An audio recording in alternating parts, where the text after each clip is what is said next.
Another example to perhaps look at is Saudi Arabia. Now, there's a very particular kind of culture.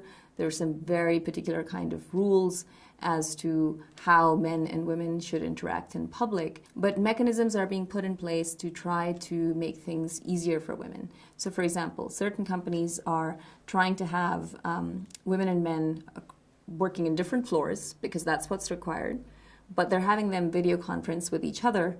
And that's how it has to work if this change is going to happen within a certain kind of culture. So governments need to be thinking about policy completely differently.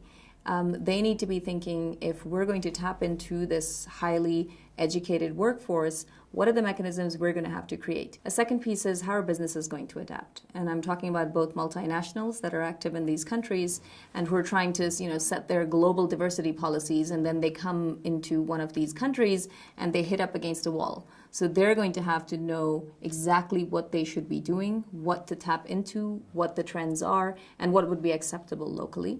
But also the local companies. I was in Riyadh last year, and there was a conference which was trying to play a matchmaking role between university graduates or young women who were about to graduate, and companies that were looking to recruit more women. And most of these women had no idea that they're part of this very positive trend. They actually thought, oh, there are a lot of barriers, this is going to be very hard, we're not sure there's anybody else who wants to do this.